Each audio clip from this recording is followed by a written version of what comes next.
va aborder aujourd'hui le thème des factures validées, la validation des factures, un préalable à la comptabilisation des documents de vente. Voilà. Alors ce thème va être abordé en 3 points. Le premier, ça sera en fait le préalable à la validation, ce qu'il faut paramétrer pour que la validation se passe bien. Le deuxième point, en fait, ça va être comment on valide les factures et à quel moment ces factures de vente se valident. Et le troisième point, ça va être les effets de cette validation sur les documents. Voilà. Donc premier point, on l'a dit, ça va être le préalable à la validation avec un paramétrage à réaliser. En fait, la validation d'une facture, ça a pour effet de rendre pérenne une facture et d'imprimer cette dernière à un format PDF. Pour qu'il y ait impression, il faut qu'il y ait modèle d'impression. Et donc au préalable, il faut dans les paramètres société, au niveau des documents, dans le volet général, paramétrer un modèle de mise en page qui va vous permettre donc à l'application de générer ce PDF qui servira en quelque sorte de preuve qu'à un instant T, la facture était dans l'état dans lequel elle est encore actuellement. Voilà. Donc ça, c'est le préalable. Une fois que ce préalable est réalisé, en fait, on va pouvoir valider ces factures. Alors la validation peut se faire par différents moyens. Le premier, c'est directement au niveau de la liste des factures. Quand on sélectionne un ou plusieurs éléments, avec le menu contextuel, on a la possibilité ici de valider les factures.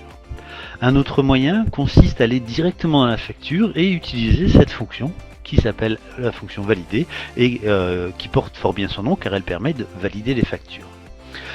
Troisième méthode, celle qui permet en fait qui combine l'impression et la validation. Quand on imprime une facture, on a deux choix. On a le choix d'imprimer une facture provisoire qui pourrait être donnée au client mais qui ne sera pas en quelque sorte un appel à un règlement et lui donner une facture validée qui là, elle, est la facture définitive sur laquelle le client va s'engager à verser son règlement. Donc au niveau de la fonction imprimée, on a donc deux possibilités. La première, imprimer, qui sera donc une facture provisoire. La deuxième, valider imprimé, qui va nous permettre de valider la facture, de la rendre pérenne encore une fois, et de l'imprimer pour la communiquer au client pour qu'il puisse régler cette facture. Le processus est le même quand on envoie une facture. Ici on a notre fonction d'envoi qui va permettre d'envoyer donc un mail à notre client et là que se passe-t-il? On voit qu'une fenêtre apparaît qui nous permet d'envoyer tout simplement, donc là aussi ça va être un envoi d'une facture provisoire pour éventuellement un accord tacite si jamais voilà, on veut bien être sûr que le client est d'accord par rapport à cette facture, donc on lui envoie une facture provisoire, mais ce qui est important ici c'est de valider notre facture pour encore envoyer à notre client cette fois-ci une facture définitive qu'il va s'engager à nous régler, donc avec cette fonction valider et envoyer. Donc voilà, ça c'est les principaux moyens de valider une facture, en sachant qu'il y a avec l'application de la loi antifraude une dernière possibilité de valider notre facture, c'est-à-dire que dans le cadre de l'application de la loi antifraude, à partir du moment où un règlement est attaché à une facture, cette facture est validée et elle n'est plus modifiable. Alors pour ça, toujours dans les fonctions, ici on a différentes fonctions, dont une fonction qui nous permet de régler ou de saisir un règlement, même partiel, de notre facture. Donc ici on a une facture d'un montant de 2610, on va la régler intégralement juste en validant cette fenêtre. Voilà, hop.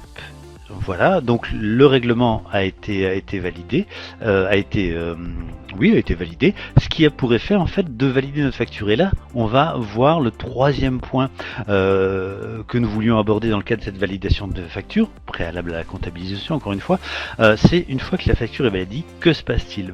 Ce qui se passe, c'est que tout ce qui est au niveau de la saisie de ligne n'est plus modifiable, on ne peut plus modifier de ligne, on ne peut plus saisir une remise, modifier la quantité, modifier le prix unitaire, on ne peut plus rajouter de lignes, on ne peut plus changer la catégorie tarifaire, tout ce qui a un impact sur le montant de la facture est en fait complètement grisé et n'est plus modifiable. Il reste quelques champs comme le code affaires, la date de livraison qui sont encore eux modifiables parce qu'ils n'ont pas d'impact sur en fait la valorisation du document.